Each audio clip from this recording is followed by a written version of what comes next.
नमस्कार दोस्तों, ज़िंदगी तेरा शुक्रिया में आप सभी का स्वागत है। दोस्तों, व्यक्ति जब अपने लक्ष्य की तरफ बढ़ने लगता है तो तमाम रुकावटें उसका रास्ता रोके खड़ी रहती हैं। जो इन रुकावटों का ध्यान नहीं देता, बिना इनकी कोई परवाह किए आगे की तरफ बढ़ता रहता है, उसी को लक्ष्य की प्राप्ति होती है।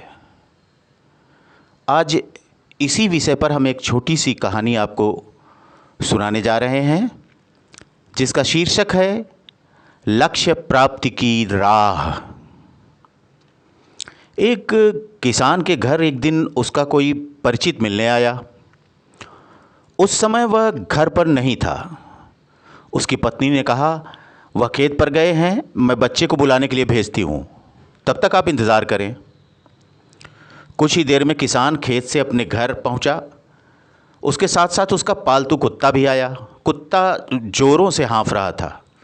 उसकी यह हालत देख मिलने आए व्यक्ति ने किसान से पूछा, क्या तुम्हारा खेत बहुत दूर है? किसान ने कहा, नहीं तो, पास ही है। लेकिन आप ऐसा क्यों पूछ रहे हैं? उस व्यक्ति ने कहा, मुझे यह देखकर आश्चर्य हो रहा है कि तुम और तुम्हारा कुत्ता दोनों साथ साथ आए, लेकिन तुम्हारे चेहरे पर रंज मात्र भी थकान नहीं, जबकि कुत्ता बुरी तरह से हाँफ रहा है। किसान ने कहा, मैं और कुत्ता एक ही रास्ते से घर आए हैं।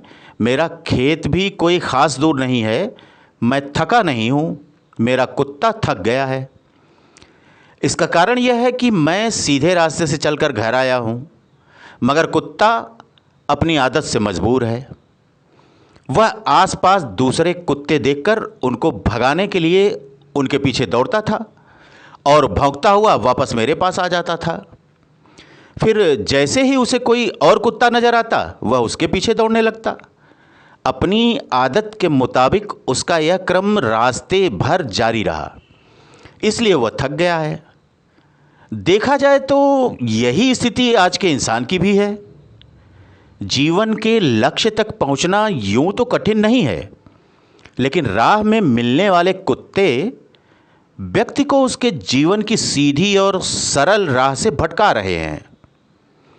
इंसान अपने लक्ष्य से भटक रहा है और यह भटकाव ही इंसान को थका रहा है। यह लक्ष्य प्राप्ति में सबसे बड़ी बाधा है। आपकी ऊर्जा को रास्ते में मिलने वाले कुत्ते बर्बाद करते रहते हैं।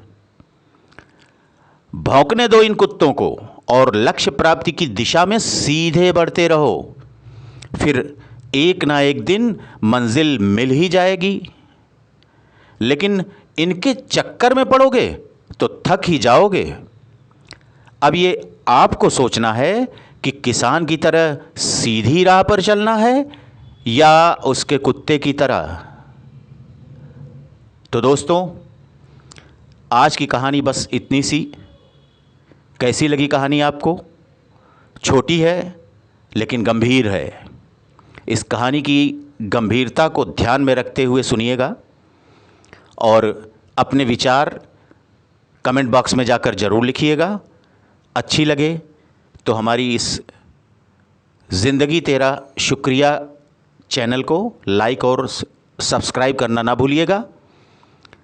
फिर मिलेंगे जल्दी ही कोई एक अच्छी सी उद्देश्यपरक शिक्षाप्रद कहानी को लेकर। जल्दी ही मुलाकात होगी आप सभी से। तब तक के लिए धन्यवाद।